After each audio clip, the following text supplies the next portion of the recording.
Ex-wife walked away from CEO's $673 million empire to raise quadruplets he could never buy. "Daddy, do you like being with us?" The 7-year-old's voice cut through the marble silence of the $50 million penthouse like a knife through silk. Harrison Blackstone, CEO of a $673 million tech empire, froze. His phone, the device that had buzzed with another urgent business call, suddenly felt like a brick in his hand. "Of course I do, James. Why would you ask that?" "Because you always seem like you want to be somewhere else." The innocent observation shattered something inside Harrison's chest. Because his son was right. Even during their court-mandated visits, Harrison was mentally elsewhere, thinking about deals, strategizing solutions, planning their next activity instead of engaging with their current one. 3 years earlier, his wife Celeste had stood in his corner office, their 4-year-old quadruplets clinging to her legs, and delivered the words that would destroy his world. "I'm done, Harrison.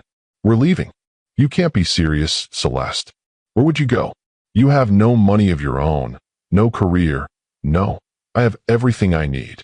I have my children, our children, and they belong here, in this family, in this life I've built for them. This isn't a life, Harrison. It's a prison made of gold." Welcome to Lux Love Chronicles with Mr. Wentworth. I'm your host, and I want to start by saying thank you. We're currently sitting at 21 subscribers, and every single one of you means the world to me. This channel is growing because of your support, and I deeply appreciate each like, comment, and share you give us. Before we dive into today's story, I want to say a quick prayer for all of you, my beloved subscribers. Heavenly Father, I ask that you bless each person watching this video today. Grant them peace in their hearts, strength for their challenges, and wisdom in their decisions. Surround them with love, protect their families, and guide them toward the abundant life you have planned for them. May they find joy in the simple moments and courage to pursue what truly matters. Amen. Now, let's dive into a story that will challenge everything you think you know about success, family, and what children really need from their parents. The marble floors of Blackstone Industries headquarters gleamed under crystal chandeliers as Harrison Blackstone stood in his corner office on the 58th floor. At 42, he commanded a tech empire worth $673 million. His facial recognition software powered everything from airport security to social media platforms. But today, the view of the city sprawling beneath him felt emptier than ever. It had been exactly 3 years since Celeste walked away from it all. Harrison's assistant, Margaret, knocked on his door. "Mr. Blackstone, your 2 p.m. is here." "Send them in," he replied, but his mind wasn't on the meeting. It was on that September morning when his world crumbled. Celeste Morrow Blackstone had been pacing in Harrison's office for 10 minutes before he finally looked up from his computer screen. "Celeste, what are you doing here? And why do you have the kids?" 4-year-old Emma clung to her mother's right leg, while Oliver held her left hand. Isabella sat quietly in one of the leather chairs, and James, the youngest by 3 minutes, was trying to climb onto Harrison's desk. "Sit down, Harrison. We need to talk." "Can't this wait? I'm in the middle of the Kaufman acquisition. Do you know how many millions are riding on?" "No, it can't wait." Celeste's green eyes blazed with a determination he'd never seen before. "I'm done, Harrison. We're leaving." Harrison laughed. The sound echoed off the marble walls. "Leaving? What do you mean leaving? You can't just leave. This is our life." "This isn't a life, Harrison. It's a prison made of gold. Are you out of your mind? Look around you. Look at what I've built for us, for them." He gestured toward the children. "Private jets, the best schools, unlimited resources." "When was the last time you read to them?" Celeste interrupted, her voice steady but sharp. "When was the last time you helped with homework or kissed a scraped knee or just sat with them without your phone in your hand? I provide for them everything they could ever want or need, except a father." The words hit him like a physical blow. James had wandered to the window and was pressing his small hands against the glass, looking down at the city far below. "I'm building this empire for them, so they'll never want for anything. They don't want your empire, Harrison. They want you." Emma tugged on her mother's dress. "Mommy, why is Daddy yelling?" Celeste knelt down and smoothed her daughter's hair.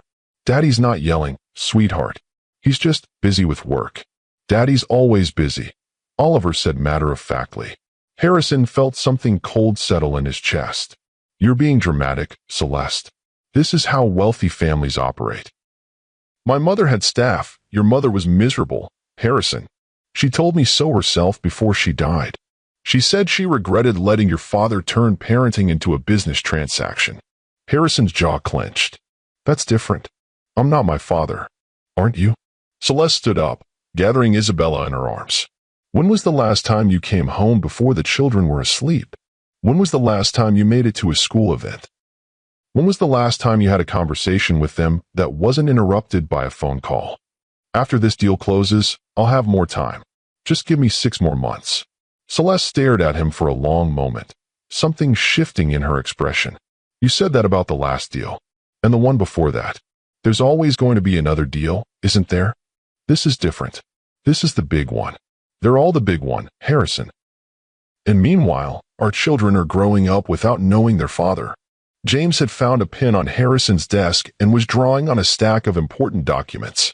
Any other day, Harrison would have been furious. Today, he barely noticed. You can't just take my children away from me. I'm not taking them away from you. I'm taking them away from this.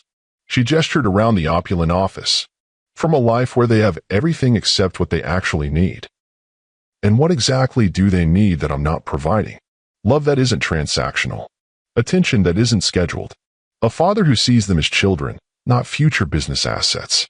Harrison's phone buzzed with an urgent message about the acquisition. His hand moved toward it instinctively. Don't you dare, Celeste warned. Don't you dare answer that phone right now. But Harrison had already glanced at the screen. It's about the European deal. I have to. No, you don't. Celeste gathered Emma and Oliver by the hands. Come on, children. Say goodbye to Daddy. Where are we going, Mommy? Isabella asked. Home, sweetheart. We're going home. But this is home, Emma said, confused. No, baby. This is Daddy's office. Home is where people love each other more than they love their work. Harrison stood up abruptly. Celeste, you're not thinking clearly. Where will you go? You have no money of your own, no career, no way to support 4 children. I have everything I need. I have my children, our children, and they belong here, in this family, in this life I've built for them. Do they belong here, Harrison? Really? Celeste's voice broke slightly. Because I watch them every day, trying to get your attention, competing with your phone, your meetings, your deals. Emma draws pictures for you that you never see. Oliver scores goals that you never witness. Isabella asks me why Daddy doesn't like to play with her. I work to provide for them, and I'm tired of providing excuses for you. Harrison's phone buzzed again. This time, he ignored it, but the damage was done. Celeste had seen the way his eyes flicked toward it, the way his whole body tensed with the need to check the message. This conversation isn't over, he said finally. Yes, it is. Celeste walked toward the door with their children. When you're ready to choose them over your empire, you know where to find us. The elevator doors closed on his family, and Harrison was left alone in his marble palace, surrounded by all the symbols of his success and none of the people who were supposed to make it meaningful. 6 months later, Harrison found himself in a courthouse facing Judge Martinez, a stern woman in her 60s who seemed unimpressed by his wealth and status. Mr. Blackstone, his lead attorney, Robert Garrison, whispered in his ear, "We need to be strategic here. The emotional angle isn't working in our favor." Harrison had deployed an army of attorneys, convinced he could prove that Celeste was unfit to care for 4 children without the resources his wealth provided. How could she possibly manage their complex needs? Their private schools, their tutors, their medical care, their security? But Celeste had hired a single lawyer, a woman named Patricia Chin who specialized in family law, and built a case that had nothing to do with money and everything to do with love. Your Honor, Patricia said, standing before the bench, I'd like to play a recording that Mrs. Blackstone made of her 4-year-old son trying to call his father's office. Harrison's stomach dropped. He knew exactly what recording she was about to play. James's voice filled the courtroom, small and hopeful. Is my daddy there? I made him a picture. Can you tell him I love him? The secretary's response was polite but telling. Mr. Blackstone is in meetings all day, sweetheart. Why don't you give the picture to Nanny Sarah? But I made it for Daddy. It's a dragon. He likes dragons. I'm sure he does, honey. But Daddy's very busy with important grown-up work. Is his work more important than my dragon? The silence that followed was deafening. Judge Martinez removed her glasses and looked directly at Harrison. Mr. Blackstone, when was the last time you had a meaningful conversation with your son James? Harrison's throat felt tight.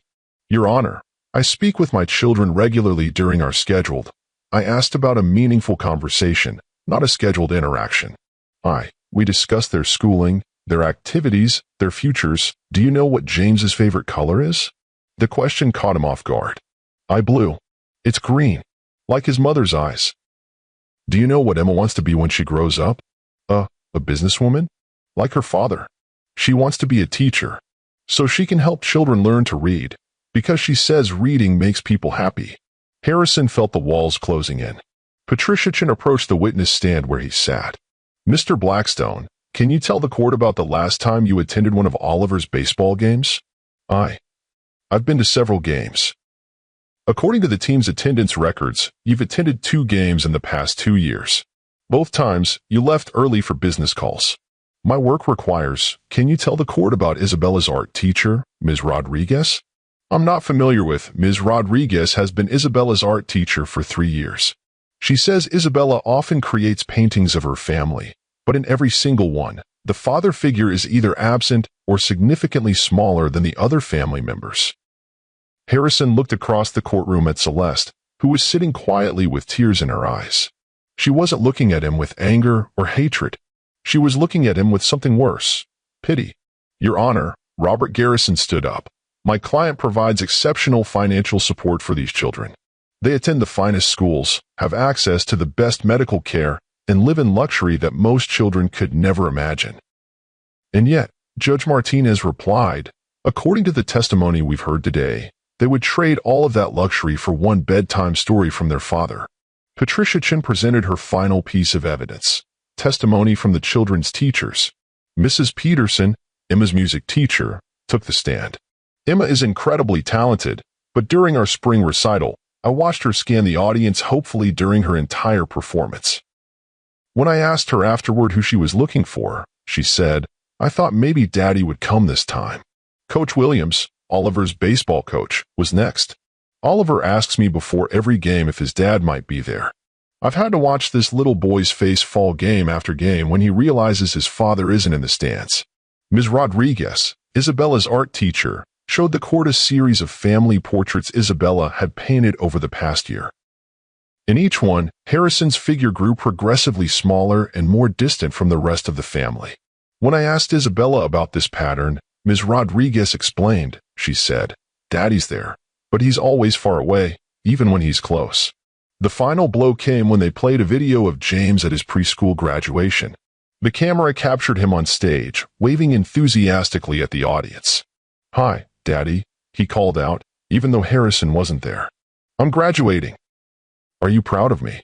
When Harrison didn't respond, because he wasn't there, James's face fell, and he quietly said to his teacher, maybe Daddy's watching on his computer. He watches everything on his computer. Judge Martinez listened to 6 weeks of testimony before making her ruling. Mr. Blackstone, your financial resources are impressive, and your success in business is undeniable. However, wealth alone does not make a parent. Mrs. Blackstone has demonstrated a level of emotional availability and commitment to these children's well-being that transcends monetary considerations. She awarded Celeste primary custody, with Harrison getting supervised visits every other weekend. Supervised visits, as if he were some kind of threat to his own children. The humiliation had been devastating, but Harrison had been confident it was temporary. Celeste would struggle financially, realize she'd made a mistake, and come crawling back within 6 months. He'd been wrong again. Instead of crumbling, Celeste had thrived. She'd moved the children to a small town called Millbrook, 2 hours upstate, where she'd rented a modest 4-bedroom house near the local elementary school. She'd taken a job at the town's small art museum, earning a fraction of what Harrison spent on his morning coffee, but she'd seemed happy. Harrison's first visit to their new home had been a shock. This is where you're living, he'd asked, looking around the tiny living room where all 4 children were doing homework at a single table. This is our home, Celeste had replied simply. The kids are sharing bedrooms. They're using hand-me-down furniture. That couch looks like it came from a thrift store. It did. Isabella picked it out. She said she liked the pattern. Celeste, this is ridiculous. I can buy you a proper house, with proper furniture, with rooms for everyone. We don't need a bigger house, Harrison. We need you to understand that happiness isn't measured in square footage. The children had adjusted too, which galled him more than anything.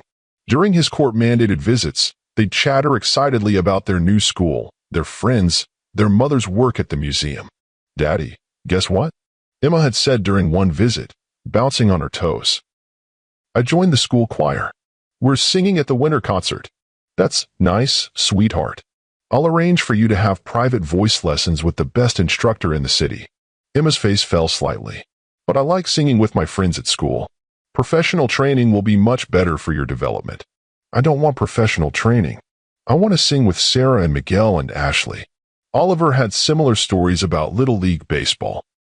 Mommy comes to all my games now. She cheers really loud.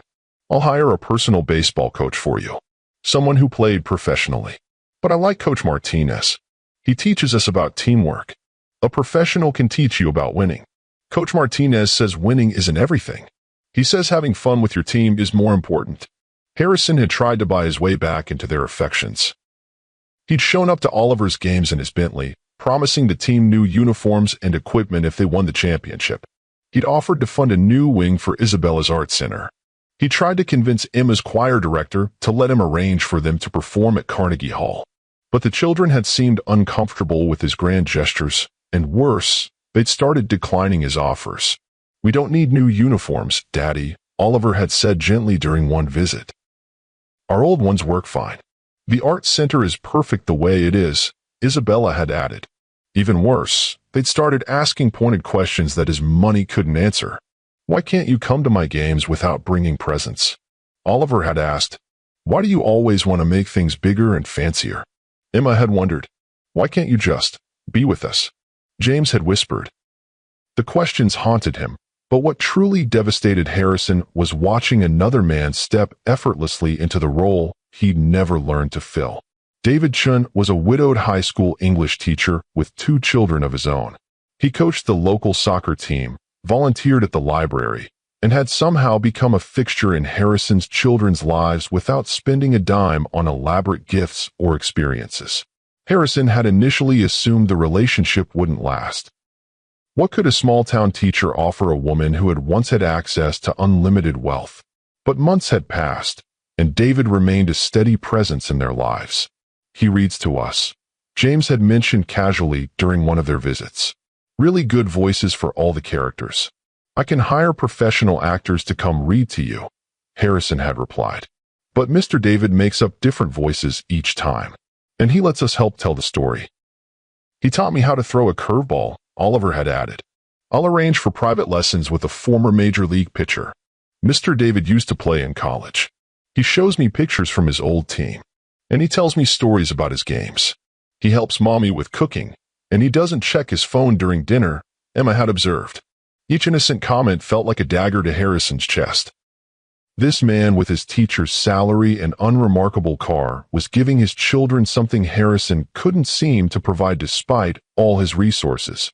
Simple, consistent, undivided attention. Harrison had tried to compete. He'd hired actors to come to his house and perform private shows for the children. He'd arranged for cooking classes with celebrity chefs. He'd installed a state-of-the-art home theater system so they could watch movies together.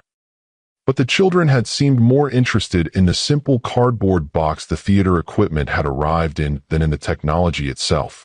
They'd built a fort and played for hours while the expensive entertainment system sat unused. During one particularly expensive weekend, Harrison had hired a private chef, arranged for pony rides, and brought in a magician who'd performed at celebrities' birthday parties. This is amazing, Daddy, Isabella had said politely, but he could see the overwhelmed look in her eyes. Do you like it better than your regular weekends at home? He'd asked. Isabella had hesitated. It's very fancy, but I miss our movie nights where we make popcorn and Mom lets us build blanket forts. I can arrange for better movie nights. Private screenings, better movies, But I like the movies we pick together. And I like when we all squeeze onto the couch and Mom tells us stories during the boring parts. The final blow had come 6 months ago, during what was supposed to be a special weekend.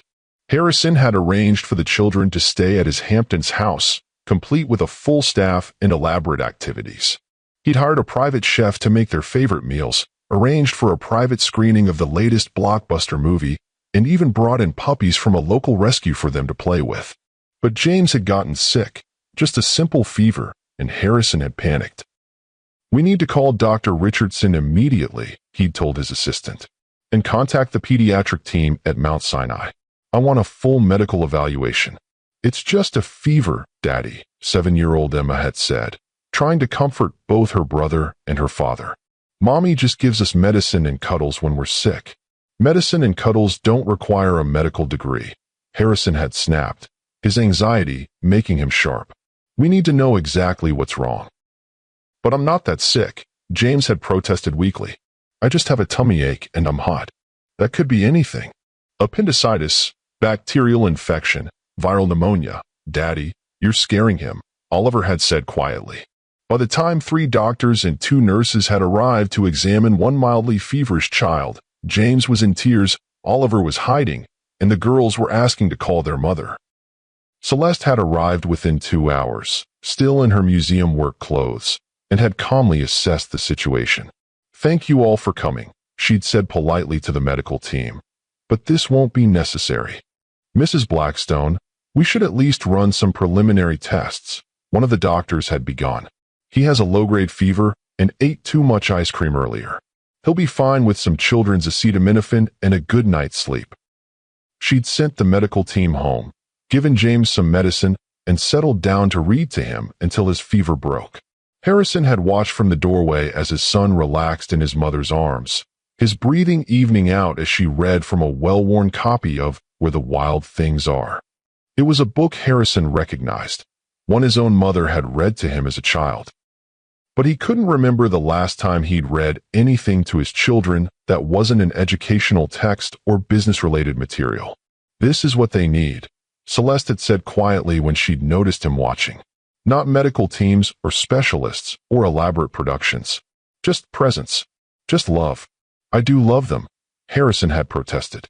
"I know you do. But you love them the way you love your business, by trying to optimize and control and improve everything instead of just being with them." That night, after the children had fallen asleep, Harrison and Celeste had their first real conversation since the divorce. "I don't know how to just be with them," he'd admitted, the words feeling like glass in his throat. "I see problems to solve, needs to meet, futures to secure. When Oliver mentions wanting a bicycle, I research the best bikes and safety equipment and training programs. When Emma talks about wanting to try piano, I start calling the best instructors in the city. I don't know how to just listen." "You could learn," Celeste had said softly. "It's not too late." "How?" "I've built my entire life around action, around results, around making things happen. How do I just stop?" "You start small. You put away your phone. You ask questions and wait for complete answers. You let them teach you about their world instead of trying to improve it." Harrison had wanted to try, had promised himself he would change, but old habits proved stronger than good intentions. Within a week, he was back to his old patterns, scheduling instead of spontaneity, optimizing instead of accepting, controlling instead of connecting. The realization had come during last month's visit, when 7-year-old James had asked him a question that stopped Harrison cold. They were sitting in Harrison's penthouse living room. James was coloring while Harrison answered emails on his phone.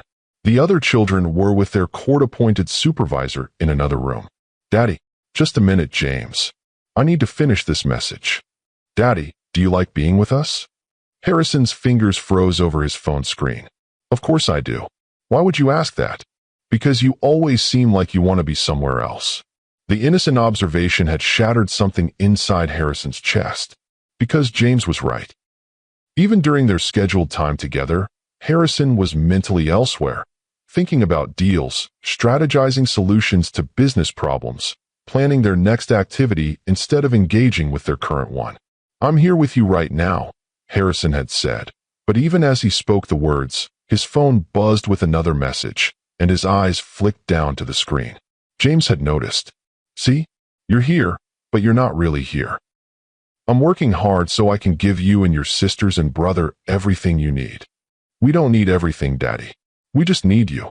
Harrison had tried to protest, to explain that he was working hard for their benefit, but James had already lost interest and wandered away. That night, Harrison had called his therapist, Dr. Rebecca Santos, in tears. I don't know how to be present. I don't know how to just exist in the moment with them. My mind is always racing, always planning, always trying to optimize everything. When was the last time you felt truly present? Not performing or achieving or managing, but just being. Harrison had thought for a long time before answering. I honestly can't remember. That's the work we need to do, Harrison. You spent your entire life in your head, in the future, in the realm of strategy and control. But your children live in their hearts, in the present moment, in the realm of connection and feeling. You're speaking different languages. How do I learn their language? The same way you learned everything else, through practice and commitment. But this time, you have to be willing to be bad at it for a while. You have to be willing to fail without trying to immediately fix or improve the failure. The concept terrified Harrison. His entire identity was built around competence, around mastery, around turning every challenge into a victory. The idea of accepting incompetence, even temporarily, felt like asking him to cut off a limb. But the alternative, losing his children entirely, was even more terrifying. 3 months ago, he'd made one final attempt to win them back. He'd purchased a house in Millbrook, a sprawling estate on 50 acres complete with a pool, tennis court, and stables. His plan had been to offer Celeste and the children a lifestyle that combined his resources with their preferred location. He'd driven up to their modest rental house on a Saturday morning, architectural plans and property deeds in hand. Celeste had listened to his proposal with the same polite attention she'd give any museum visitor asking about an exhibit. You're missing the point, Harrison. This was never about the location. It was about priorities. You want to solve our family with real estate, but the problem isn't where we live, it's how you live. What do you mean? You're still thinking like a CEO. You see a problem, our separation, and you want to acquire your way out of it. Buy a bigger house, provide better amenities, upgrade the situation until it meets your standards. But relationships don't work that way. Then how do they work? Celeste had studied his face for a long moment, and Harrison had seen something that looked almost like pity in her eyes. They work through showing up. Day after day, moment after moment, choice after choice. They work through being present even when it's boring or inconvenient or unprofitable. They work through putting the other person's needs ahead of your own agenda. I do put their needs first. You put your idea of their needs first. There's a difference. The children had been playing in the small backyard, their laughter drifting through the open window. Emma was teaching James how to braid dandelions into a crown. Oliver was reading a book under a tree. Isabella was drawing with sidewalk chalk. Look at them, Harrison. Really look at them. When was the last time you saw them this relaxed and happy during one of your visits? Harrison had to admit that during their scheduled time together, the children often seemed polite but distant, going through the motions of spending time with him while clearly wishing they were back home. They're happy here because this is where they feel safe to just be children. No schedules, no activities, no pressure to perform or impress. Just childhood. I can give them childhood. I can give them better childhood than this. Can you? Because childhood isn't something you can purchase or arrange. It's something that happens when children feel secure enough to explore, to play, to be silly, to make mistakes without consequences. Harrison had left that conversation feeling more frustrated than ever. How could he convince Celeste that his way of loving, through providing and achieving and securing their futures, was valid? How could he make her understand that his drive to succeed was motivated by his desire to give their children every possible advantage? But as the months passed and his relationship with his children continued to deteriorate, Harrison began to wonder if Celeste was right. Maybe his children didn't need every possible advantage. Maybe they just needed their father. Standing in his office now, 3 years after Celeste had walked away, Harrison finally understood what she had been trying to tell him all along. She hadn't walked away from his empire because she didn't appreciate its value. She'd walked away because she'd recognized that the empire was consuming the man she'd married and the father her children needed. And she'd been right. His children couldn't be bought because they didn't want to be bought. They wanted to be loved, and loved in a way that Harrison had never learned how to give. The question that haunted him now was whether it was too late to learn. His phone buzzed with another urgent message, another crisis that required his immediate attention, another opportunity that could add millions to his net worth. For the first time in his adult life, Harrison Blackstone ignored it. Instead, he picked up his personal phone and scrolled to Celeste's number. His fingers hesitated over the keyboard. He'd made so many demands, so many proposals, so many grand gestures. What could he say now that would be different? Finally, he typed a simple message. Would it be okay if I came to James's baseball game this Saturday? Just to watch, not to change anything or fix anything. Just to be there. Her response came quickly. He'd like that. Game starts at 10 a.m. No helicopters or photographers, please. Harrison almost smiled. She knew him too well. Just me. I promise. Good. That's all he wants. Just his dad in the stands, cheering for him.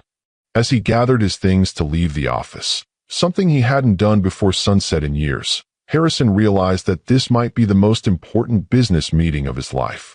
And for once, success wouldn't be measured in dollars or market share or competitive advantage.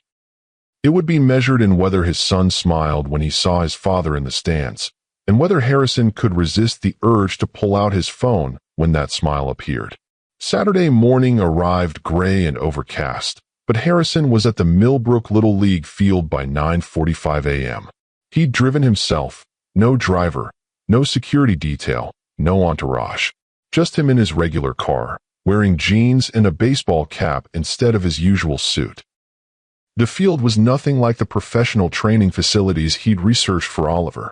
The grass was patchy, the bleachers were metal and uncomfortable, and the concession stand was run by volunteers selling hot dogs and soda. But when Oliver spotted him in the stands, the boy's face lit up with a joy Harrison hadn't seen in years. "Dad, you came. You really came." Harrison waved, and for once, his phone stayed in his pocket. The game wasn't perfect. Oliver struck out twice and missed an easy fly ball. But he also hit a solid single in the fifth inning and made a great play at second base. And through it all, Harrison was there, not making business calls, not strategizing improvements, not researching better coaches. Just watching his son play baseball. When the game ended, Oliver's team lost 8-6. The boy ran straight to Harrison. "Did you see my hit, Dad? Did you see when I tagged that runner out?" "I saw everything," Harrison said, and realized it was true. For 2 hours, he'd been completely present, completely focused on nothing but his son's game. "Can you come to my next game too? If you want me there, I'll be there. I want you there every time." As they walked toward Celeste's car, Oliver chattered excitedly about the game, about his teammates, about plans for next season. Harrison listened, really listened. Without offering suggestions for improvement or researching better training programs. "Thank you," Celeste said quietly as they reached her car. "For what?" "For just being his dad today. I should have been doing this all along. You're doing it now. That's what matters." As Harrison drove home, he realized something had shifted. The urgent emails on his phone didn't seem as urgent anymore. The deals that had felt so critical that morning felt less important than the memory of Oliver's smile when he'd spotted his father in the stands. It wasn't much, but it was a start. And maybe, if he could learn to be present for one baseball game, he could learn to be present for a lifetime of moments that mattered more than any empire he'd ever built. The quadruplets he'd lost weren't gone forever. But winning them back would require him to become a different kind of man than he'd ever been before, one who understood that the most valuable things in life couldn't be acquired, only earned through the simple but profound act of showing up with an open heart and quiet mind. Whether Harrison Blackstone, master of the universe and conqueror of markets, could transform into the father his children needed remained to be seen. But for the first time in years, he was willing to try. And perhaps that willingness was worth more than his entire $673 million empire. If this story touched your heart, please hit that like button and let me know in the comments. What's the most valuable gift you've ever received from a parent? Was it something money could buy, or was it simply their presence? And if you want to hear more stories about love, family, and what truly matters in life, make sure you subscribe and ring that notification bell. Together, we're building a community that values connection over possessions, and I'm grateful you're part of this journey. Until next time, remember, the most precious things in life can't be purchased. They can only be given through love. She entered the court with divorce papers until the billionaire CEO revealed a shattering secret about their child that made her change her mind. When Sophia was born, her blood work showed markers for the same genetic predisposition my sister had, the one that made her cancer so aggressive, so resistant to treatment. Natalia felt the room spin as she stared at the medical files spread across the mahogany table in her soon-to-be ex-husband's lawyer's office. That's impossible. You would have told me. I couldn't. Not until I knew there was hope. Gabriel's voice broke as he knelt before her, his normally confident demeanor shattered. I've had her monitored discreetly every 3 months. So far, there are no signs of disease development. But the predisposition is there. And you kept this from me? Her mother? A pediatric oncologist? The divorce papers trembled in Natalia's hands. I was terrified. Terrified that history would repeat itself, that I'd lose her like I lost my sister. Have you ever stood at the crossroads of your life, knowing the next steps could destroy everything you once loved? What would you do if the person who repeatedly broke your heart was the same person fighting desperately to save your child from a fate you never knew threatened them? Would you walk away from the marriage, or would you stay and fight together? If you believe some love stories deserve a second chance, hit that like button and subscribe to Lux Love Chronicles for more stories that will touch your heart. The morning air felt unusually crisp as Natalia Reed stood at the courthouse steps, divorce papers clutched tightly in her hand. Her dark hair swept across her face in the autumn breeze, momentarily obscuring the exhaustion in her eyes. For 3 years, she had been Dr. Natalia Reed Archer, wife to billionaire CEO Gabriel Archer. Today, she would return to being simply Dr. Reed, a pediatric oncologist whose marriage had become another casualty of ambition and absence. She checked her watch. 15 minutes until the hearing. 15 minutes to decide if she was making the right choice. The revelations from yesterday still echoed in her mind, threatening to unravel her resolve. Their daughter, 2-year-old Sophia, carried the same genetic markers that had claimed the life of Gabriel's sister decades ago. The same markers that Gabriel had been secretly fighting against through his company's groundbreaking research. I should have told you, he had said yesterday, his usually commanding voice barely above a whisper. But I couldn't bear to watch you suffer the way my parents did, knowing there was nothing they could do. The memory of his words made her hands tremble. Did one devastating secret justify years of emotional absence? Could she trust a man who had kept such vital information from her, even if his intentions were born from love and fear? Natalia took a deep breath and climbed the courthouse steps. Sometimes, the hardest decisions weren't between right and wrong, but between two impossible choices. 5 years earlier, the first time Natalia Reed met Gabriel Archer, she was too busy to notice him.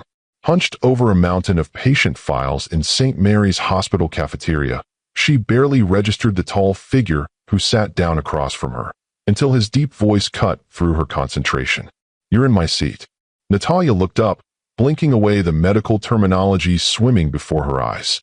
The man watching her was impeccably dressed in a suit that probably cost more than her monthly rent, his dark eyes regarding her with equal parts amusement and impatience. I don't see your name on it, she replied, returning to her notes. It's where I sit every Thursday when I visit the pediatric ward. That made her look up again. The pediatric ward was her domain, where she was completing her residency in pediatric oncology. You're not hospital staff. No.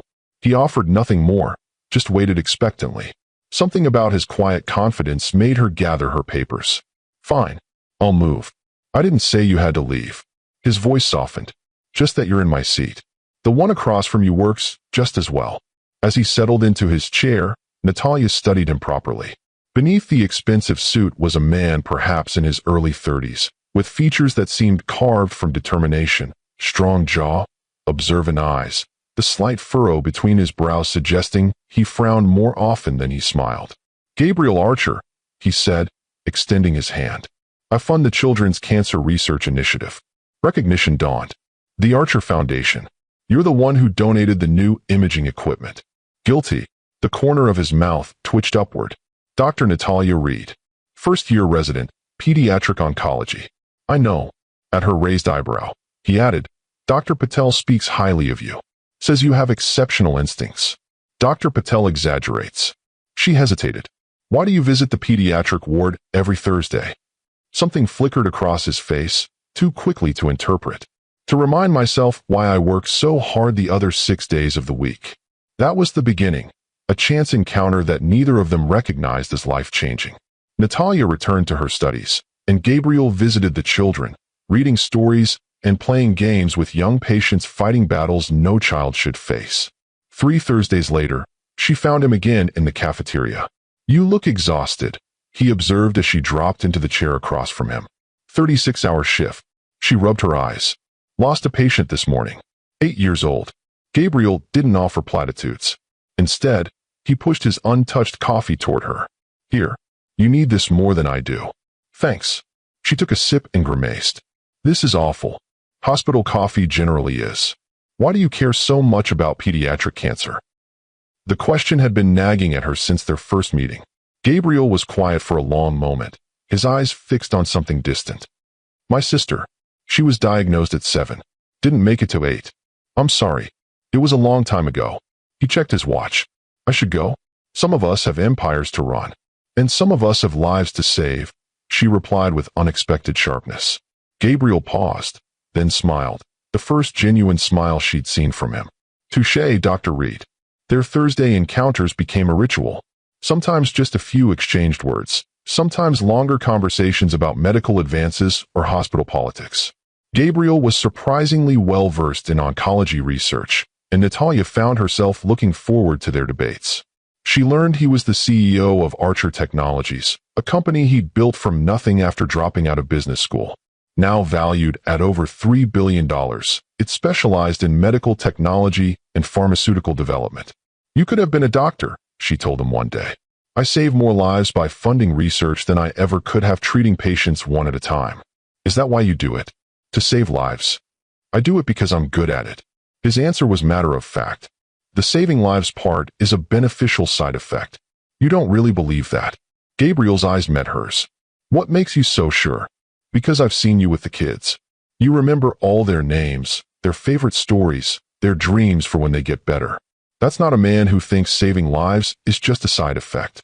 6 months into their unlikely friendship, Gabriel asked Natalia to dinner. As in a date, she clarified, caught off guard. As in food consumed outside this fluorescent-lit cafeteria. A pause. But yes, a date. Natalia hesitated. Dating hadn't been a priority during her residency. Between 80-hour work weeks and the emotional toll of treating critically ill children, she barely had time to sleep, let alone build a relationship. I'm not sure that's a good idea. Why not? Because I practically live in this hospital. Because I cancel plans more often than I keep them. Because the last guy I dated said being with me was like dating a ghost. Gabriel considered this. I work 18-hour days running a global company. I've canceled board meetings to handle crises. I haven't taken a vacation in 7 years. His expression softened. We might be the only 2 people in San Francisco who understand each other's schedules.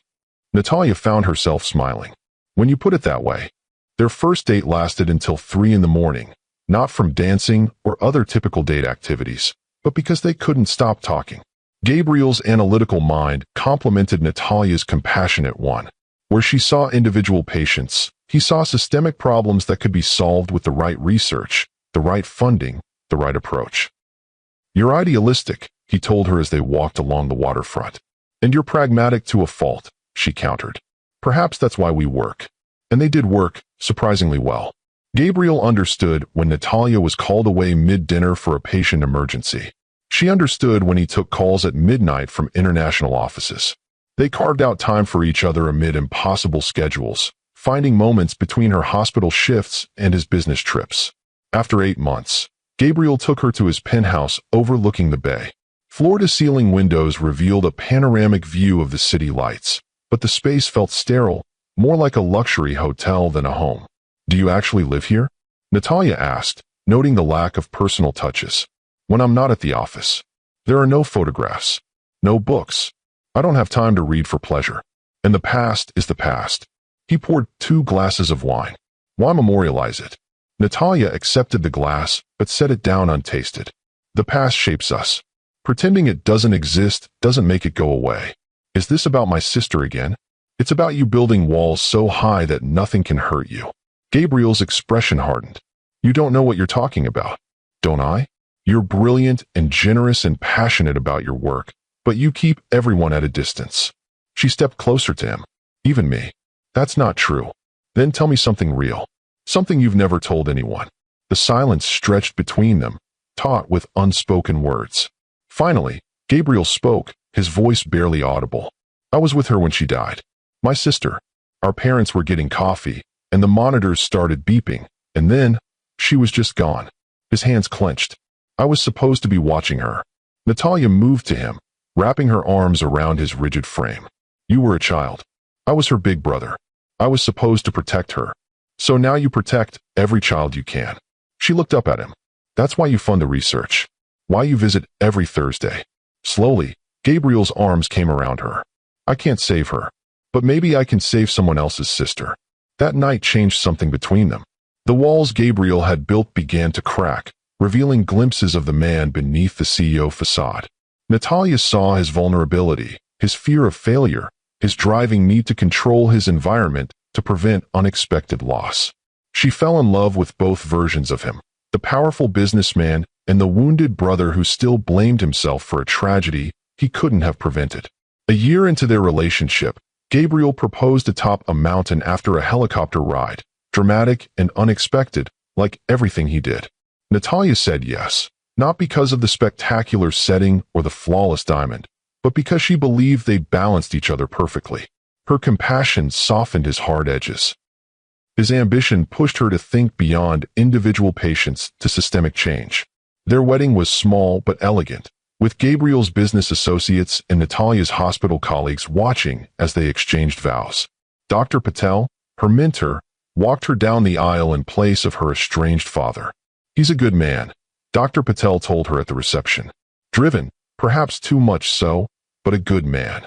We balance each other, Natalia replied, watching Gabriel chat with hospital board members, already turning the social occasion into a networking opportunity. Just remember, balance requires constant adjustment. For the first 2 years, they found that balance. Natalia completed her residency and joined St. Mary's staff as a pediatric oncologist. Gabriel expanded Archer Technologies internationally, but always made time for their weekly date nights and his Thursday visits to the pediatric ward. They moved to a new penthouse, one they chose together, filling it with books and photographs and the warmth their relationship had brought to Gabriel's life. They discussed children. Someday, when Natalia's career was more established, when Gabriel had implemented his 5-year expansion plan. Then came the Miyamoto opportunity. A Japanese pharmaceutical company with groundbreaking cancer research was looking for a partner. Acquiring it would put Archer Technologies years ahead of competitors and potentially fast-track treatments for several childhood cancers.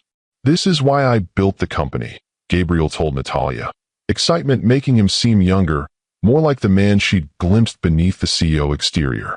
This research could save thousands of children. That's wonderful, she said, genuinely happy for him. When do they decide? 3 months.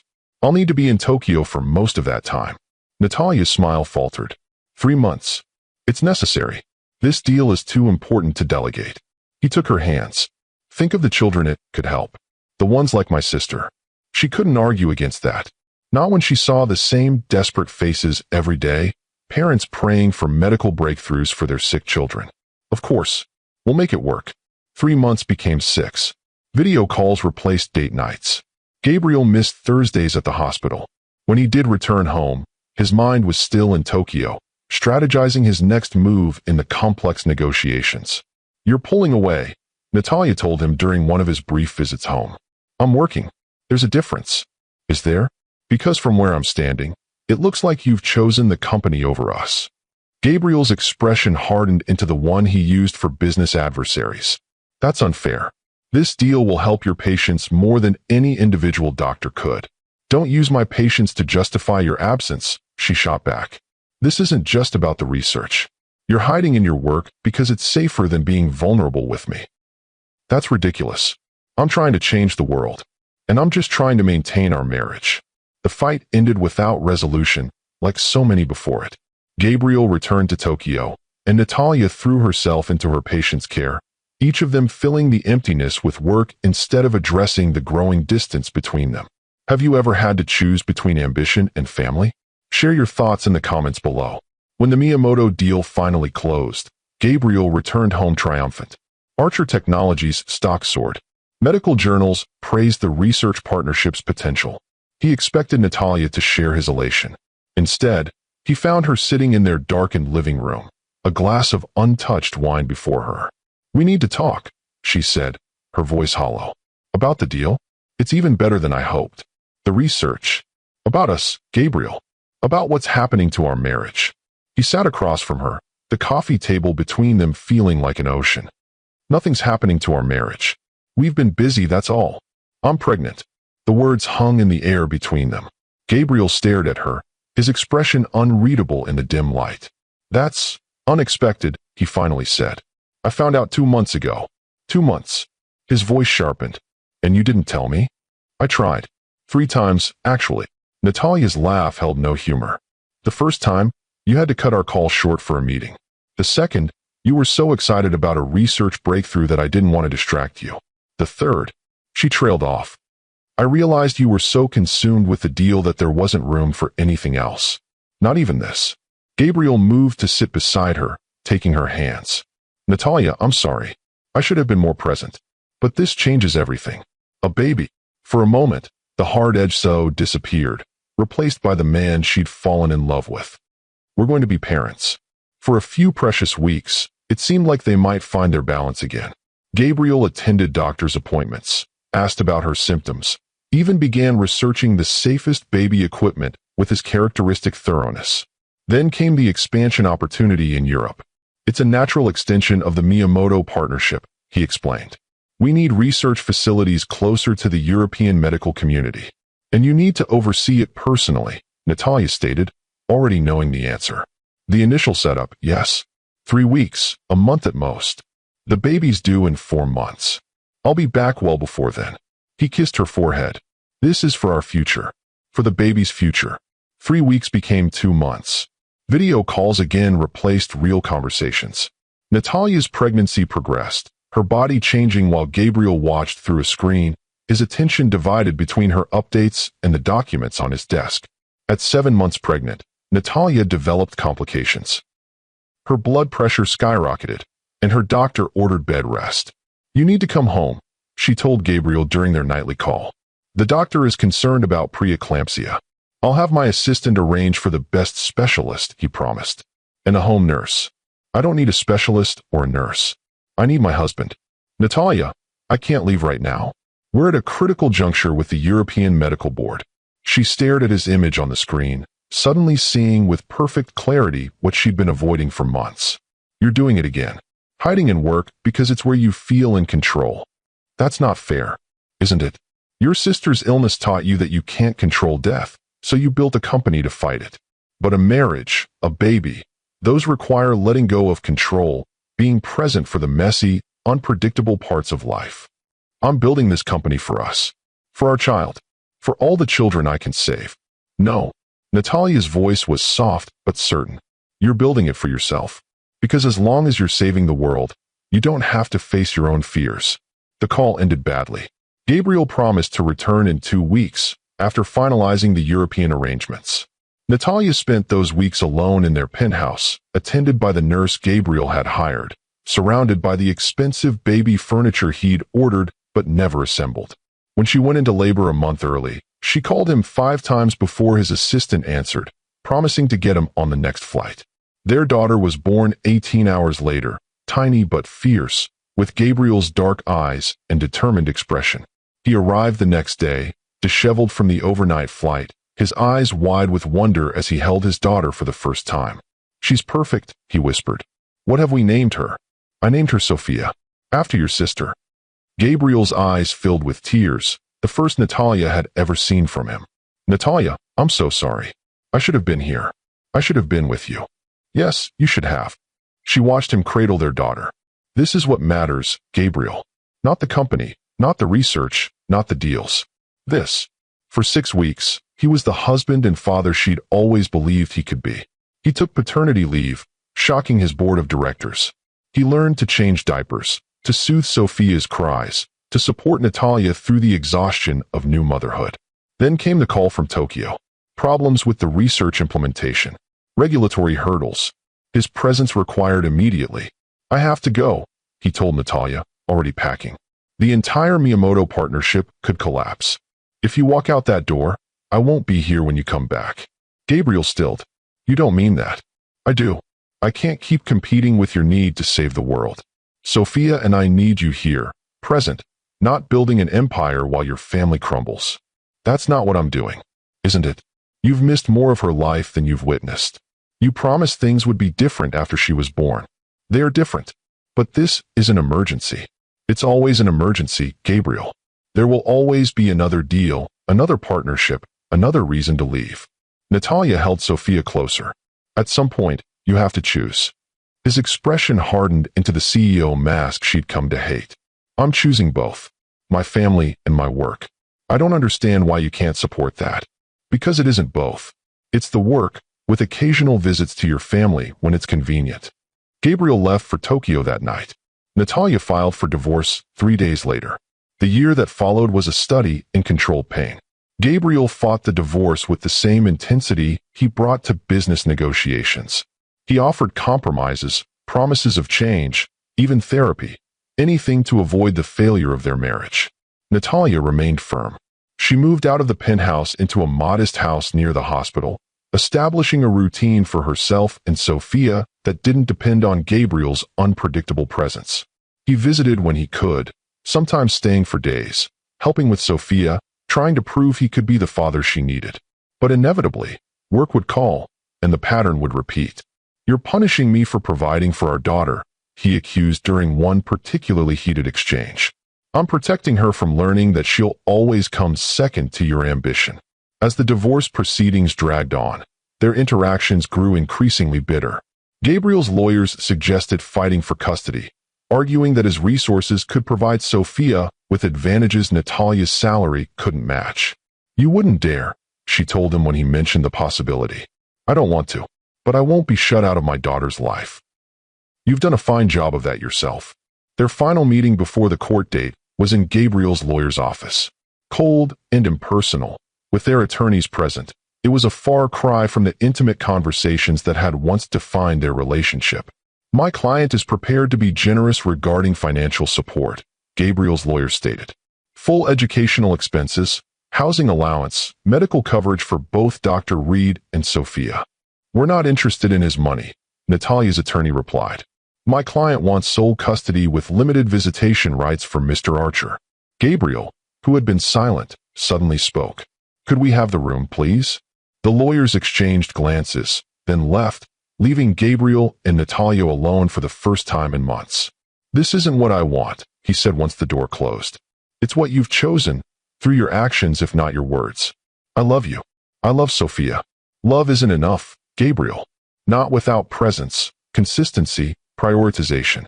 He moved to the window, looking out at the city he'd conquered while losing what mattered most. "Do you remember our first real conversation? When you asked why I visit the pediatric ward every Thursday? To remind yourself why you work so hard the other 6 days. I stopped going after Sophia was born. Did you know that?" Natalia frowned. "I assumed you were too busy." "No. I stopped because I didn't need the reminder anymore." He turned to face her. "I had Sophia. I had you. You were supposed to be my reason, my anchor to what matters.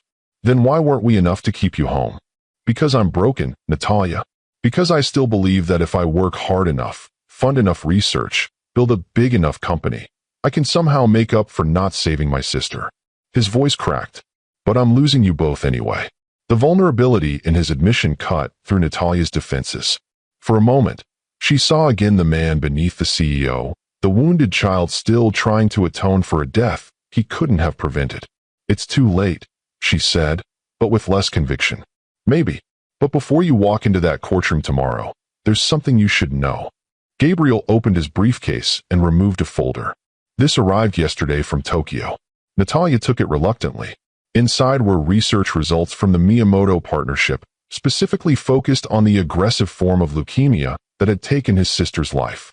The treatment protocol has been approved for clinical trials, Gabriel explained. The first patients will be children currently failing standard therapies. Natalia scanned the documents, her medical training allowing her to grasp the significance. This is remarkable. The projected outcomes. I know. For the first time in months, genuine emotion broke through Gabriel's business facade. Children with this diagnosis have had a 30% survival rate.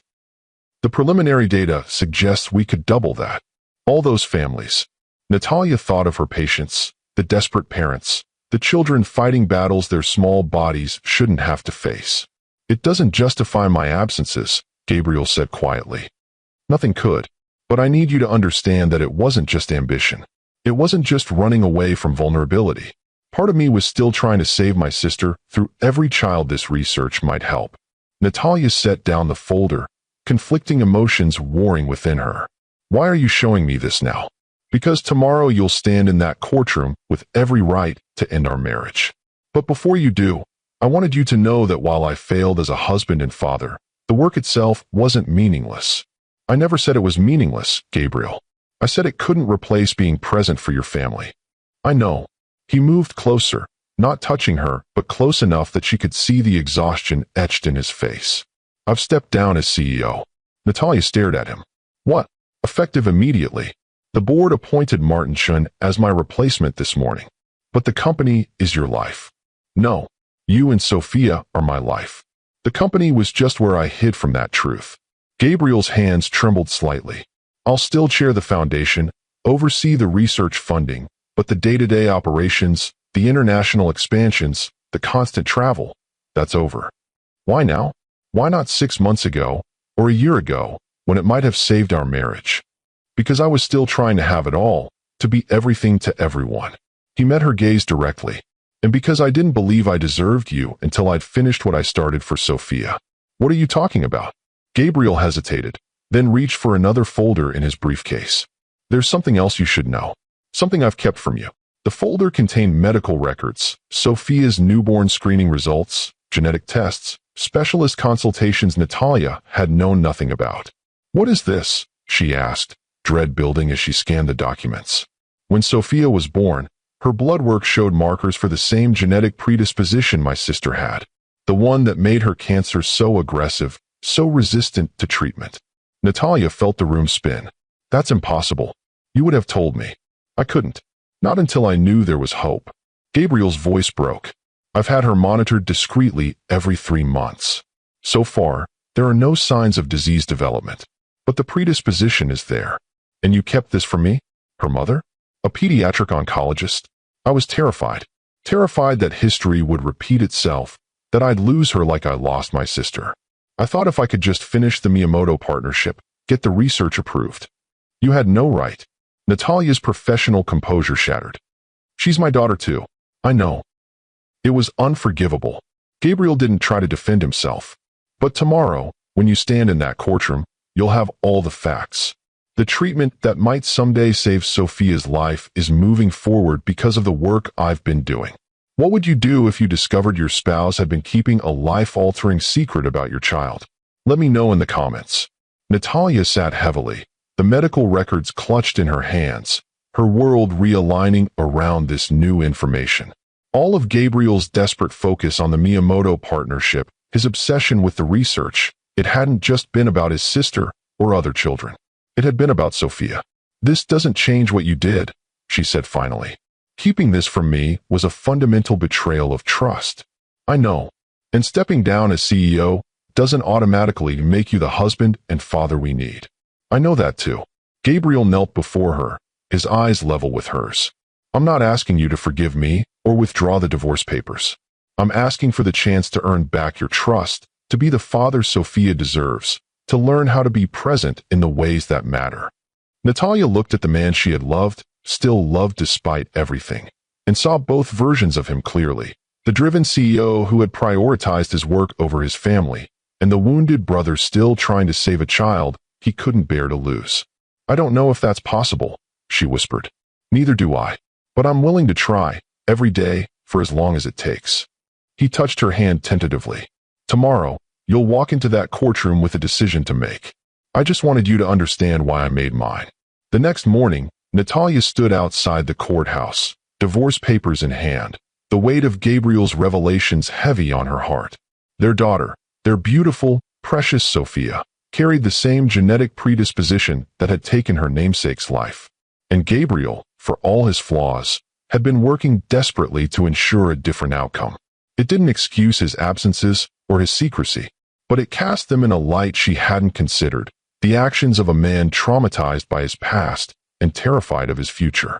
As she climbed the courthouse steps, Natalia thought about balance, how it required constant adjustment, as Dr. Patel had warned her years ago. Perhaps they had both lost their equilibrium. Gabriel too focused on solving tomorrow's problems, Natalia too insistent on his presence today. The courthouse was already buzzing with activity despite the early hour. Lawyers in pressed suits hurried past with briefcases and coffee cups, while anxious clients waited on hard wooden benches. Natalia found a quiet corner and checked her phone. No messages from Gabriel. She wasn't sure if that relieved or disappointed her. Closing her eyes, she could still see Sophia's face as she'd left her with the babysitter this morning. "Mama work?" Her daughter had asked, dark eyes, Gabriel's eyes, watching her curiously. "Yes, baby. Mama has to go to work for a little while." The lie had tasted bitter on her tongue. How many more lies would she tell over the years?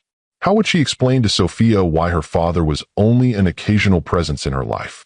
And now, how would she explain the medical monitoring that would shadow her childhood, the regular blood tests, the watchful eyes of specialists, the shadow of what might come? Dr. Reed. Natalia looked up to find her attorney, Miranda Choi, approaching with a sympathetic smile. Miranda was sharp, efficient, and refreshingly honest, qualities Natalia had valued during this painful process. "Are you ready?" Miranda asked, her voice gentle but firm. "Judge Abernathy is known for running a tight schedule. We should head in. Is Gabriel here yet?" The question slipped out before Natalia could stop it. Miranda's expression softened further. "His attorney is here, but I haven't seen Mr. Archer. Did something happen after our meeting yesterday? You seem different. He told me something about Sophia. Something that changes everything and nothing at the same time." Before Miranda could ask for clarification, the courthouse doors swung open, and Gabriel walked in. Natalia almost didn't recognize him. Gone was the impeccable CEO in his $1,000 suit. Instead, he wore simple slacks and a button-down shirt, his hair slightly disheveled, dark circles under his eyes suggesting he'd slept as little as she had. Their eyes met across the crowded lobby, and for a moment, everything else faded away. No lawyers, no divorce papers, no years of hurt and disappointment. Just the two people who had once promised to love each other forever, now standing at the precipice of goodbye. Gabriel made his way toward her, his attorney hurrying to catch up. "Natalia." His voice was low, meant only for her. "Thank you for coming." "As if I had a choice," she replied, but without the bite that would have colored her words just 24 hours ago. "There's always a choice." His eyes held hers, sincere and clear. "I'll respect whatever you decide today." Miranda cleared her throat. "The judge is ready for us. We should go in." The courtroom was smaller than Natalia had imagined, intimate in a way that felt almost intrusive for such a personal matter. Judge Abernathy, a stern-faced woman with silver-streaked hair, looked up from her paperwork as they entered. "Reed versus Archer, dissolution of marriage," the clerk announced. "Counselors, are both parties present?" Judge Abernathy asked. "Yes, Your Honor," both attorneys responded. "Before we begin, is there anything the court should be aware of? Any last-minute settlements or agreements?" Natalia felt Gabriel's eyes on her, but she kept her gaze fixed on the judge. The weight of the decision pressed down on her shoulders. This was it, the moment that would determine not just her future, but Sophia's as well. "Your Honor," Gabriel's voice broke the silence, surprising everyone. "If I may address the court directly?" His attorney looked startled. "Mr. Archer, we discussed." "It's important, Robert." Gabriel's tone left no room for argument. Judge Abernathy raised an eyebrow. "This is unusual, Mr. Archer, but I'll allow it." Briefly, Gabriel stood, his normally commanding presence somehow both stronger and more vulnerable in this setting. "Your Honor, I'm not here to contest this divorce. If my wife wants to end our marriage, I will respect her decision. Natalia's breath caught at the pain evident in his voice. However, there are circumstances regarding our daughter that have only recently come to light, circumstances that may impact the custody arrangements. Judge Abernathy leaned forward. Go on. Our daughter, Sophia, has recently been diagnosed with a genetic predisposition to a rare form of childhood leukemia. His voice remained steady, though Natalia could see the cost of that control in the tension of his shoulders. The same condition that took my sister's life when we were children. A murmur ran through the courtroom. Natalia's hands tightened around the divorce papers. I've been working for years to fund research into this specific condition through my company's partnership with Miyamoto Pharmaceuticals in Japan. That research has finally led to a breakthrough treatment that could save Sophia's life if she develops symptoms. The judge's expression softened slightly. While I sympathize with your situation, Mr. Archer, how does this relate to the divorce proceedings? Because, Your Honor, I've kept this information from my wife. Gabriel turned to face Natalia directly. I was wrong to do so. As a pediatric oncologist, she had every right to know about our daughter's condition. As Sophia's mother, she deserved the truth. I was trying to protect her from the pain I saw my parents endure, but in doing so, I betrayed her trust in the most fundamental way. The courtroom fell silent. Natalia could feel everyone's eyes on her, but she saw only Gabriel, the raw truth in his face, the regret, the fear. Mr. Archer, Judge Abernathy said after a moment, while your honesty is admirable, I'm still not clear on how this affects today's proceedings. I'm not asking the court to delay or deny the divorce, Gabriel clarified. I'm asking that before any final decisions are made regarding custody, Dr. Reed and I be given the opportunity to discuss what's best for Sophia, given her medical situation. Judge Abernathy turned to Natalia. Dr. Reed, would you like to respond? Natalia stood, suddenly aware of how dry her mouth had become. Your Honor, I only learned about Sophia's condition yesterday. I'm still processing what it means for her future and for our family arrangements. Would you like time to consider the implications before finalizing custody arrangements? Natalia looked at Gabriel, at the man who had broken her heart and was now fighting not just for his place in their daughter's life, but for their daughter's life itself. Yes, she said finally.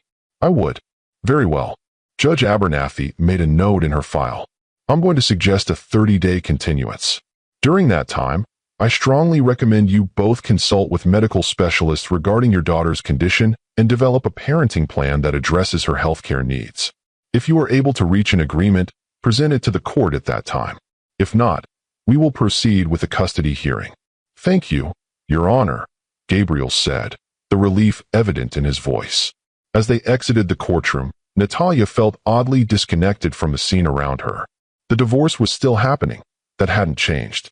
But something fundamental had shifted, some invisible thread reconnecting her to Gabriel through their shared concern for Sophia. Can we talk? Gabriel asked quietly as they stood in the courthouse corridor. Really talk, just the two of us. Not here, Natalia replied, aware of their attorneys hovering nearby. Meet me at the park near the house. The one with Sophia's favorite duck pond. 2 hours. Gabriel nodded, understanding flashing in his eyes. That park had been their Sunday morning ritual during the brief, happy months after Sophia's birth. I'll be there. 2 hours later, Natalia sat on a bench overlooking the small pond where ducks glided peacefully across the water. She'd used the time to pick up Sophia from the babysitter and drop her with Dr. Patel, who had been delighted to spend a few hours with her honorary granddaughter. Everything okay? Dr. Patel had asked, his eyes wise and knowing. I'm not sure yet, Natalia had answered honestly. But I think it might be, eventually. Now she watched the ducks, remembering how Sophia's face lit up when they fed them breadcrumbs, her small hands clapping with delight at each greedy quack. She loves the yellow one best. Gabriel's voice came from behind her. Says it looks like her rubber ducky. Natalia smiled despite herself. She refuses to take a bath without it now. Gabriel sat beside her, leaving careful space between them. He'd changed clothes, she noticed, into the casual jeans and Henley she'd always preferred to his business attire. Thank you for meeting me, he said, and for what you did in the courtroom. You could have pushed forward with the divorce and custody arrangements. Most people would have, after what I kept from you. I'm not most people. And Sophia, isn't most children. Natalia turned to face him fully. I need to understand everything, Gabriel. No more secrets, no more protected information. Everything about her condition, the research, the treatment prospects. Gabriel nodded, pulling a thick folder from his messenger bag. This is everything. All the test results, all the specialist consultations, all the research data from Miyamoto. I've had her monitored by Dr. Eleanor Way at Stanford. She's the leading pediatric oncologist specializing in genetic predispositions to leukemia. I know Dr. Way. She's brilliant. Natalia took the folder, her professional training already kicking in as she scanned the first few pages. These markers, they're definitive? Yes. She has the same genetic mutation my sister had. Dr. Way puts her lifetime risk of developing the aggressive form at about 60%, with the highest risk period between ages 3 and 10. The clinical detachment in his voice couldn't quite mask the fear underneath. Natalia recognized it, the same fear she felt when delivering difficult diagnoses to parents, the need to stay factual, to keep from drowning in emotion. And the Miyamoto treatment? How promising is it really? Early results are better than we hoped.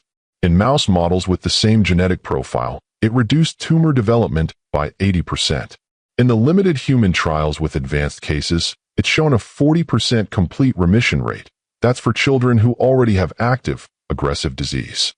That's remarkable. It is. For the first time, a flicker of pride crossed Gabriel's face.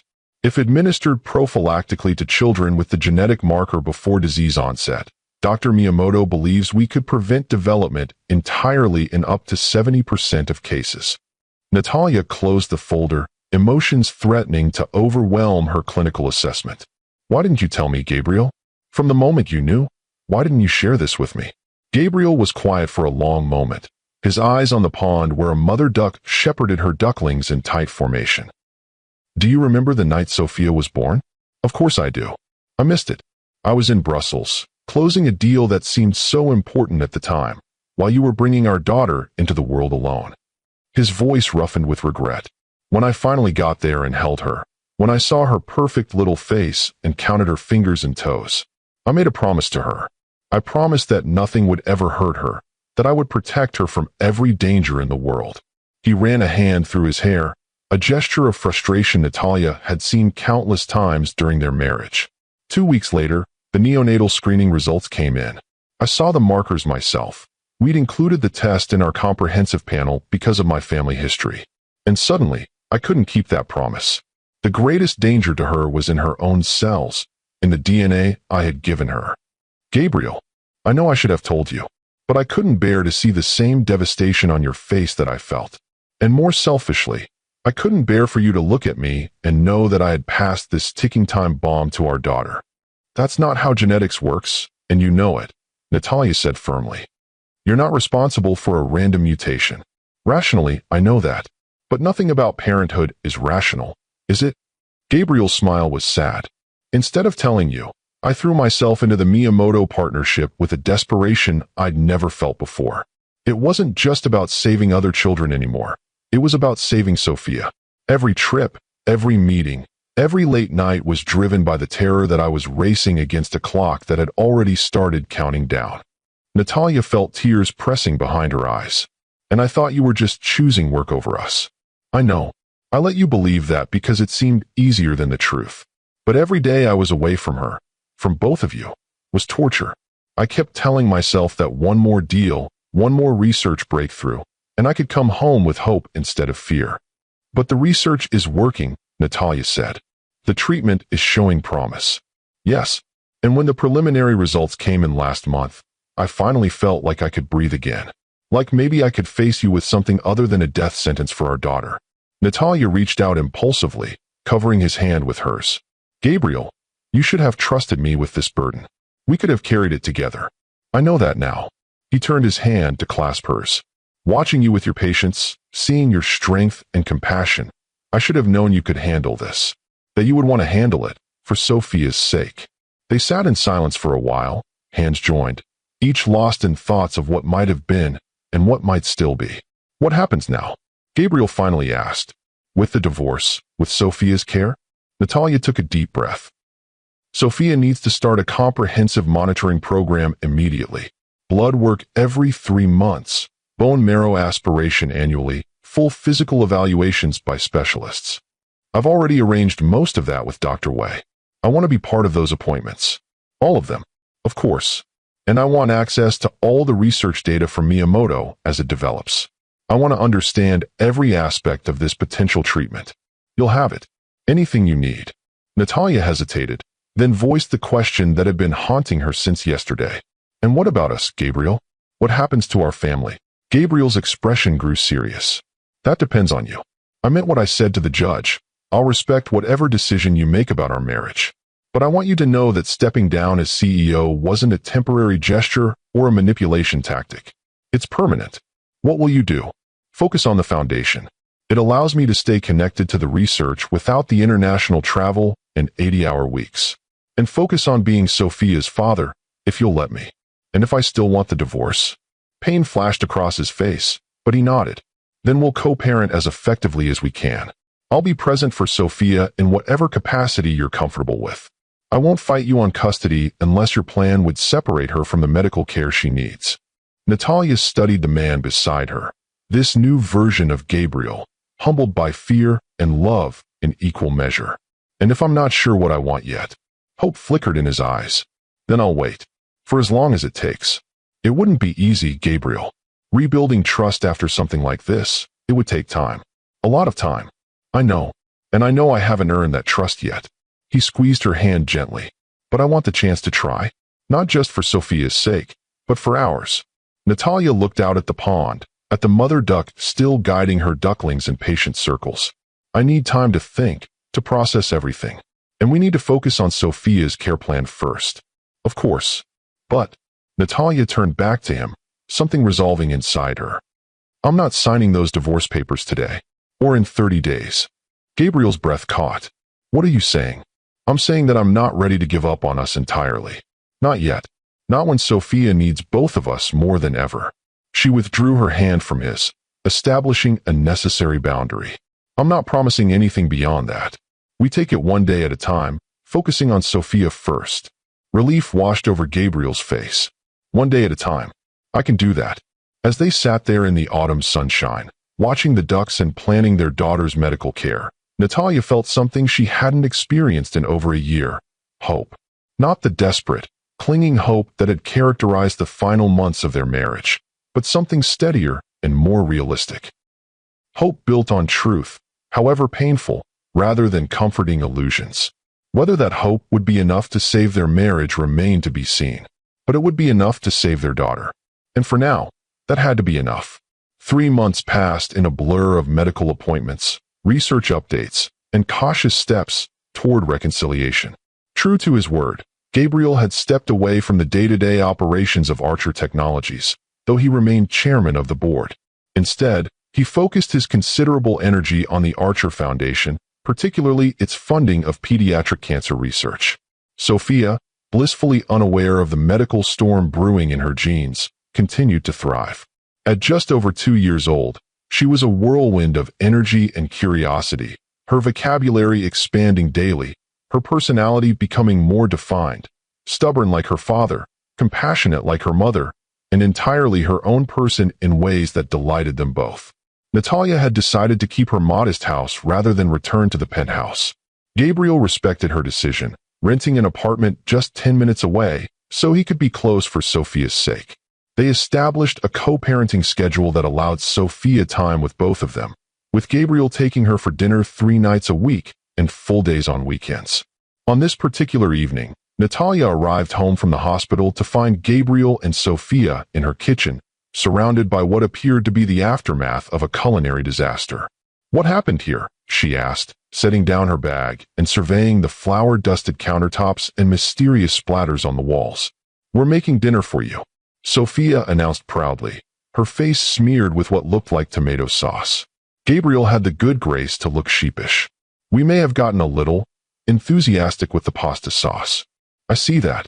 Natalia couldn't help but smile at the sight of Gabriel, the man who once closed billion-dollar deals without breaking a sweat, wearing an apron covered in tiny handprints, his hair dusted with flour. "Sophia wanted to surprise you," he explained, wiping a smear of sauce from their daughter's cheek. She said, and I quote, "Mama works hard, needs yummy dinner." Warmth bloomed in Natalia's chest. "Did she now? I helps Daddy cook," Sophia confirmed, beaming with pride. "Well, it smells wonderful." And it did. Beneath the chaos, she detected the rich aroma of Gabriel's marinara sauce, a recipe he'd learned from his Italian grandmother and one of the few things he'd always cooked well. 10 more minutes, Gabriel promised. "Why don't you go change while we finish up? Sophia has set the table very creatively." Natalia smiled and headed to her bedroom, shedding her hospital scrubs and taking a moment to collect herself. These domestic scenes with Gabriel had become more frequent over the past months, blurring the lines they'd tried to establish. They weren't living together, weren't officially reconciling, and yet there was an ease returning to their interactions, a familiarity that went beyond co-parenting logistics. When she returned to the kitchen, the worst of the mess had been cleared away, and Sophia was proudly placing a final fork on the table. Each place setting was different. Her own featured a princess plate and adult silverware. Gabriel had a regular plate with a plastic toddler spoon, and Natalia's setting included a bowl instead of a plate and 2 forks of different sizes. "Very creative indeed," Natalia laughed.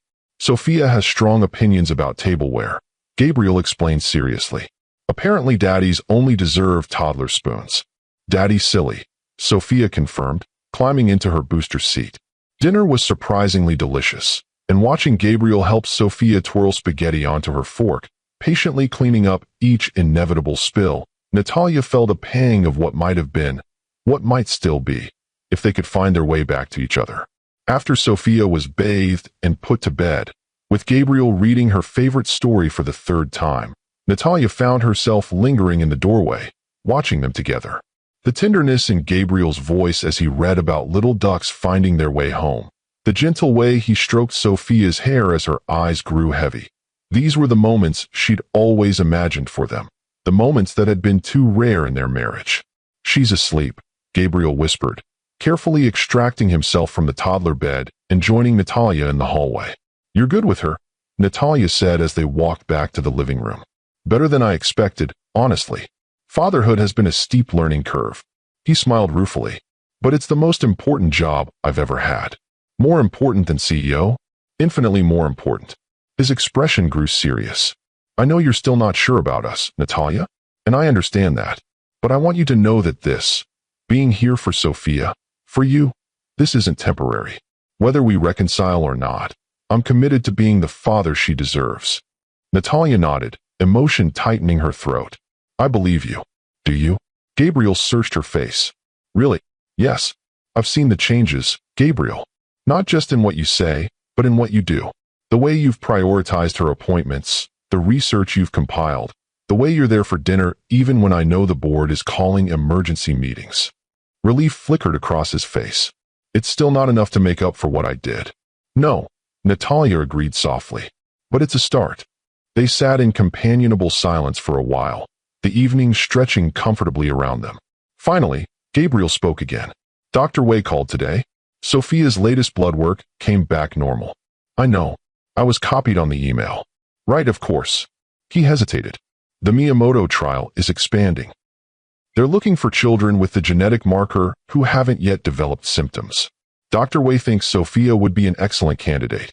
Natalia had been expecting this. "Preventative treatment is still experimental, Gabriel. There are risks. Fewer risks than waiting for symptoms to develop. Possibly. But we need to consider everything carefully.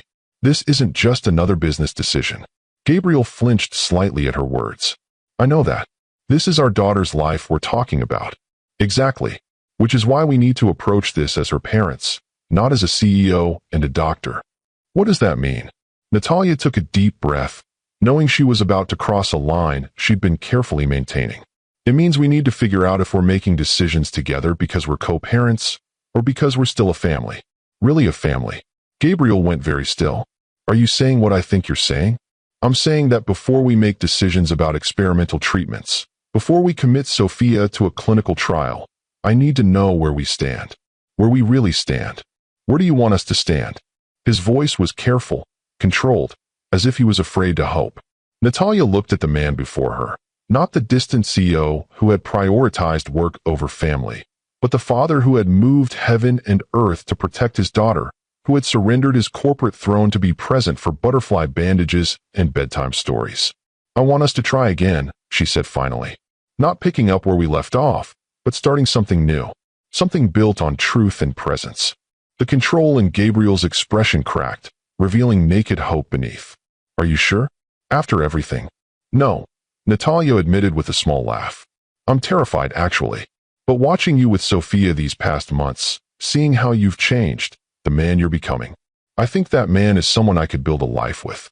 Gabriel moved to sit beside her on the couch, close but not touching. "What would that look like, this new start?" "Counseling, for one thing. We need help navigating all the hurt between us." "Agreed. And we take it slowly. You don't move back in right away. We date.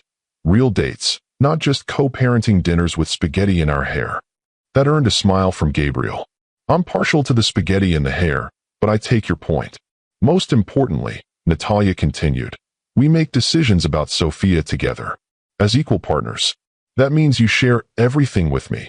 Every test result, every research development, every concern. No more secrets," Gabriel promised solemnly. "About anything. And I do the same," Natalia added. "No more shutting you out when I'm hurt or scared." Gabriel reached for her hand tentatively. "I will never stop working to earn back your trust, Natalia. And I will never again put anything, not work, not research, not anything, ahead of you and Sophia." For the first time in over a year, Natalia leaned toward him, resting her head against his shoulder. "One day at a time, remember?" "One day at a time," he agreed, his arm coming around her carefully, as if she might break or disappear. "Starting with today." As they sat together in the quiet house, their sleeping daughter just down the hall, Natalia felt the fractured pieces of their family begin to realign.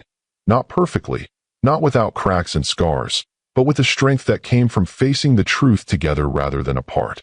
If this story of love, betrayal, and redemption touched your heart, please hit that like button, subscribe to Lux Love Chronicles, and share with someone who needs to hear that sometimes the deepest love comes after the greatest pain.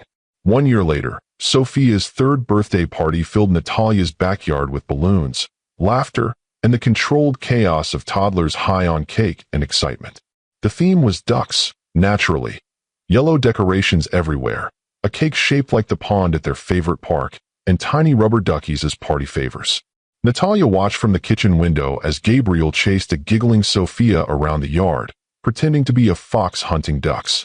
Her daughter's shrieks of delight carried through the open window, along with Gabriel's playful growls. "They look happy," Dr. Patel observed, joining Natalia with a cup of tea. He had become an even more frequent presence in their lives over the past year, a grandfather figure to Sophia and a voice of wisdom for both Natalia and Gabriel. "They are happy," Natalia confirmed, turning to slice more cake for the ravenous toddler guests. "We all are." It hadn't been an easy year.